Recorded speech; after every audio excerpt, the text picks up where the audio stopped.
Shonen is huge. If you ever heard of anime before, chances are you're thinking of shonen. Whether it's Dragon Ball, Naruto, the almighty One Piece, etc., you can't escape the grasp shonen has on the anime and manga industry. Shonen invokes a particular image to a seasoned anime watcher, a cool and fun and just overall nice and warm experience. Most people would agree that these three are the tenets to any shonen anime: comedy, friendship, and action. Side note, action can mean both actual fighting and fighting in other ways like sports. So all sports animes, that counts as action. Well, that counts as the action of the anime.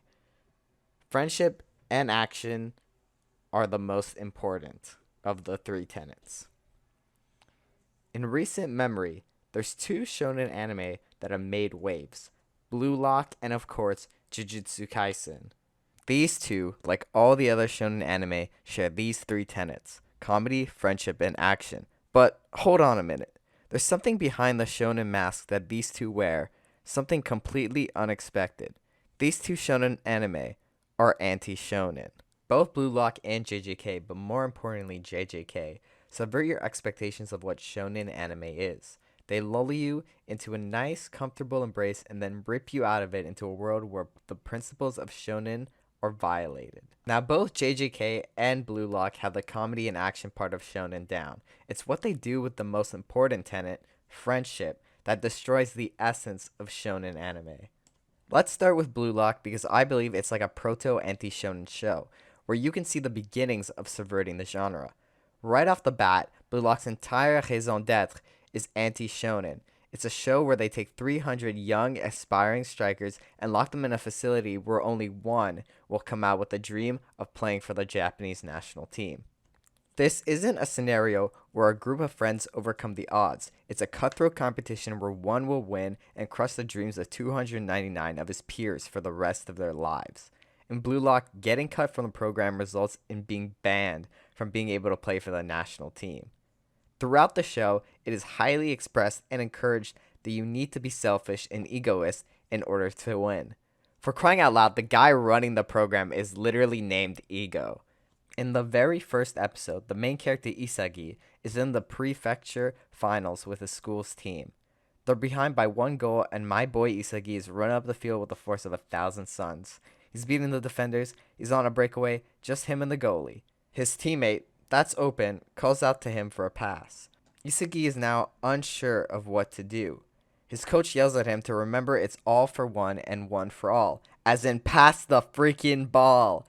Isagi has that main character realization moment where he's like, yeah, that's right, soccer is a team sport. It's all intense as he passes to his teammate. Now, in a normal shonen anime, this would be the right thing to do. This would be how they overcome the odds through teamwork and relying on your friends. Guess what happens? His teammate hits the post and they lose. Now, there's a lot of emphasis on the team. The star player of the opposing team, Kira, is interviewed, and despite getting the game-winning goal and having all this attention, he says he is just focused on winning nationals with his team and he wouldn't be here without them. Isagi's coach tells them they should be proud of the days they fought as a team. But the entire time, Isagi isn't buying it. He starts to seriously doubt the mantra of all for one and one for all, playing as a team. It's here that Blue Lock presents itself as anti-shonen. It questions the power of teamwork and relying on others. It says a striker is at its best when it's selfish and works alone. Now Isagi actually meets up with Kira, as they've both been invited to Blue Lock, and they become friends. How nice. Ego comes on and basically gives him a rundown of what Blue Lock is. Kira immediately objects and says he and others have a team that's important to them. One of the conditions is that they can't participate in anything else during this time. This means if you're still in the national high school competition, you'll have to skip it. This shows that Kira is really a team player, the antithesis to Blue Lock. Naturally, you'd think this guy would be the protagonist of a story like this, proving this shady program that teamwork conquers all. But of course, this is anti-shonen. Ego, and by the way, I know it's actually ego or whatever, but it's just that I want to play into the obvious wordplay that they were trying to go for there. Anyway, Eigo responds to everyone complaining and has a rant about how the Japanese mentality to play for your teammates and basically friendship conquers all this crap, and the reason why Japan will never win a World Cup. Of course, Kira gets pissed again, and Eigo responds by showing that the best players in the world are all self-centered egoists. This, of course, resonates with Isagi, who's been doubting teamwork the entire time. This also fires everyone up except for Kira. Isagi meets his group. Kira's there, they all exchange pleasantries. Eigo then tells them that if they get eliminated, they can never play for the Japanese national team. Then, the first ever challenge begins. It's tag, but with a soccer ball. If you get hit, you become it, and whoever is it when the time runs out is eliminated.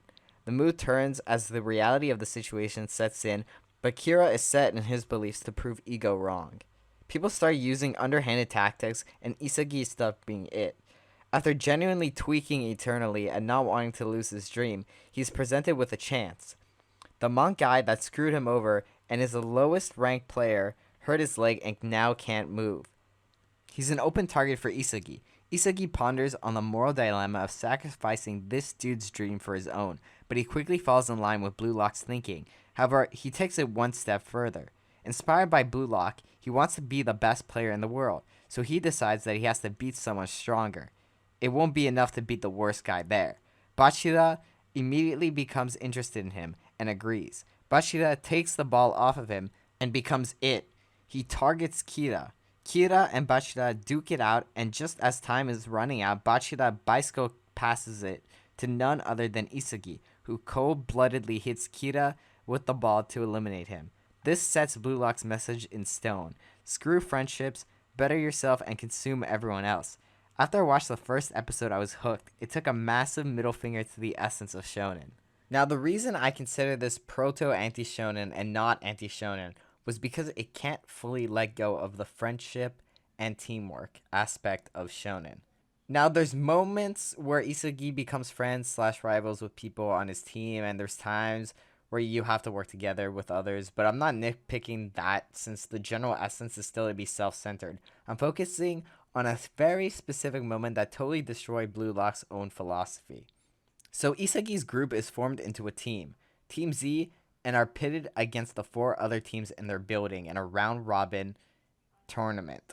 And only the top 2 teams, the ones with the most points at the end, will move on. The rest are eliminated. However, there's one major exception. The top scorers of the losing teams will move on despite the rest of their team being eliminated. If 2 players are tied on a team, then it's determined by the one who has the least red and yellow cards. Because of this, the team's first game dissolves them into chaos as everyone wants to be the one to score. They get destroyed and are left pondering what to do next. They're basically forced to work together as a team, which starts to feel like it's destroying its message, but this is not specifically what I'm referring to. I don't consider this part to count because they built a strategy where each player is given a moment to shine, i.e. be the selfish striker, so it's still kind of following Blue Lock's ideals. What I'm talking about is Kuon's betrayal and his subsequent sacrifice. Chigiri was an insanely fast runner, but he injured his right leg. He's recovered, but he's always at risk of damaging it and permanently ending his soccer ambitions. That's why he's too afraid to use his running ability. He tells Isagi he's come to Blue Lock to find a reason to give up. Isagi repeatedly tries to get Chigiri to not give up and fight for his place as a striker, and gives him lots of encouragement, which is really weird for a show that's all about conquering literally everyone. Right now, Team Z is in a must-win game against Team W. So far, Kuon has scored 3 times in the first half to make it 3-0 for Team Z. It also makes him the team's top scorer. It's looking pretty easy for Team Z. Almost too easy. That's weird. Kuon is starting to make some mistakes. Some pretty costly mistakes. At the same time, Chigiri can't come in clutch and defend because his fear of messing up his leg holds him back. Suddenly, it's tied. And wouldn't you know, Kuon had orchestrated the whole thing. Now that he's the team's top scorer, it doesn't matter if they lose the game. He still gets to move on. He has essentially guaranteed his own survival over the team's. Something that aligns quite well with Blue Lock's philosophy thus far. Team Z has to play 12v10, and Kuon will still move on regardless. There's a moment here where Isagi's asking him if playing and winning together meant nothing to him, and at this point, you'll start to see Blue Lock dismantle its own philosophy. Like, Isagi, my boy, you literally just learned to play for yourself, be selfish, and all that. Why should we be mad at Kuon for betraying his team? I certainly wasn't. I was impressed. It hyped me up. It's so weird that they're making this guy the villain in the scenario when we just had all this talk about egoism shoved in our heads. Right now it's 4-3. They only have 3 minutes left through additional time. Chigiri, through seeing Isagi's undying perseverance and the desperation of his team wanting to keep playing soccer, overcomes his fear and starts running like mad. Isagi passes to him and he scores a dramatic goal to tie the game and to keep the team alive. I thought, wow, that was pretty exciting, but I was kind of disappointed. This felt like some classic shonen and not the anti-shonen I had been excitedly devouring. Through the power of a friend slash rival, Chigiri clutches up and saves his team against a guy who was literally following the philosophy of the show. The other team starts beating the crap out of Kuon, but Team Z steps in because they still see him as a teammate. And they have to stand up for their team or some stupid shonen bullshit like that. The rest of the time, Kuon is spent looking like a total loser. So the guy that follows your show's philosophy is treated like a loser. Got it.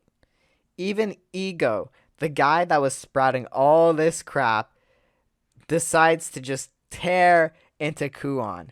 To make matters even worse for their own philosophy, the final match is super close. Kuon has been sitting out of the entire game because he's still the top scorer on the team, so he'll survive even if they lose.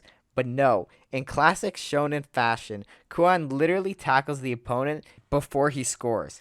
Gets himself a red card. This means due to the rules regarding yellow and red cards, he is no longer the top scorer. He literally sacrifices his spot to move on to save his team. His sacrifice pays off. Team Z end up winning and moving on. This exact moment totally shatters Blue Lock's own philosophy. It goes full shonen. Kuon risks himself to fight for the team, for his friends, and friendship wins out in the end. Boy, was I unsatisfied with that episode. Don't get me wrong, Blue Lock is an incredible anime, but good lord, what a horrible decision that was. I never forgot this moment. Even when they tried to get that edge back, as far as I'm concerned, that's when it killed its evolution as an anti-shonen shonen anime. If we want to talk about a proper anti-shonen anime, we need to talk about Jujutsu Kaisen. Now, there's a lot of things I can point to in JJK to show its anti-shonen sentiment, but I'll use these two moments of JJK as an example, since personally they were the most impactful to me. The first one happens in Season 1, and to me was truly the first anti-shonen moment in the show. I'm talking about Junpei Yoshino. JJK actually starts out in a very standard shonen fashion. Main character is a lovable goofball. He's at a fantasy school and a squad of his two friends and a teacher that covers his eyes. Looks very familiar to something. You get introduced to the world. They have cool fights. Itadori has a demon inside of him. Also seems really familiar to something. It's all just normal but really good shonen. Junpei's brief but very significant involvement in the story is what breaks everything and sets JJK's true nature for the rest of the anime. Poor Junpei's got a hard life. His mom is a single mother trying her best to take care of him. He's treated terribly at school and he's alone. Of course, one of the main bad guys, Mahito, I actually don't know if I pronounced that right, but whatever, takes this vulnerable kid under his wing to use him. At the same time, Itadori befriends him through their shared love of movies. Myself and probably others were thinking this was going to be a Sasuke Naruto kind of thing going on, that kind of dynamic between Junpei and Itadori. Well, it's left to be seen if that really happens. We'll get there. Junpei goes to get revenge for his mother's death after Mahito lies and convinces him that it was one of his bullies that cursed him and his mom and caused his mom to die. Itadori intervenes and he gives him a heartfelt plea and tells him he can be one of them and that he should join their jujutsu school, and reassuring him that together they would find whoever cursed his mom and punish them with their own hands. At this point, I genuinely believed that Junpei was going to join them, but unfortunately for Junpei, friendship doesn't win, and he gets turned into one of those grotesque monsters by Mahito and dies. On a side note, can I just say, when was the last time you saw the main character of a shonen anime / manga genuinely want to kill someone and fight with the intent to kill? That's usually a no-no for the good guys. The second one happens in season 2 and really sets up the tone for the whole season. This is honestly the best example of friendship not prevailing. So we go back in time to when Gojo was a student himself. Riko Amani is a high schooler who's designated to be the next vessel for Master Tengen. Basically, she's going to get sacrificed so he can stay human and not turn into some god that could kill everyone. Gojo and Geto get tasked with protecting her till she can be absorbed because some crazy people want Tengen to ascend. Long story short, they become friends with her and make sure she has the best time possible before she, dies. They reach the place for the sacrifice, and it's intense, man. Toji is on their ass and is hunting them. Riko, at the end, doesn't want to go through with it. Geto tells her it's okay and that both him and Gojo thought the same, and that they'll figure something out to keep her safe. While editing this, I realized I messed up. So it's actually the reverse. Geto actually tells her that before the mission even happened, him and Gojo had already discussed that if she wasn't willing to become assimilated, that they would actually get her out of it and find a way for her to not, die.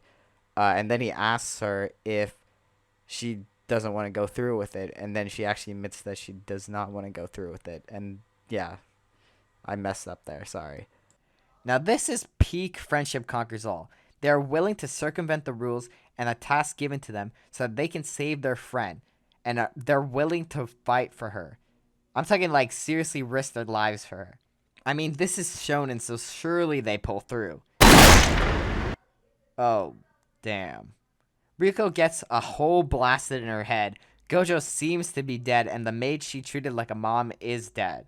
In a flash, everything is taken away. Friendship couldn't save this girl. Toji eventually gets killed by Gojo in a fight that profoundly changes Gojo. Geto literally becomes an aspiring genocider and mass murderer because of that. Literally, villain origin story. Those are just two examples of the many in the show. I gotta talk about Nobara's death. That was a 2v1 in which friendship didn't prevail. Hell, the end of season 2 has Geto succeed in his plan, despite literally a ton of Itadori's classmates and even Yuki Tsukumo helping him fight against Geto. Itadori doesn't even really get revenge against Mahito for killing literally everyone close to him. I've never seen a shonen anime like this before in my life. A shonen anime so profusely anti-shonen. Boy, that was a long rant. But I hope you see why JJK and Blue Lock are anti-shonen shonen anime. I need to get better at closers. Anyway, thanks for watching. I'll see you later.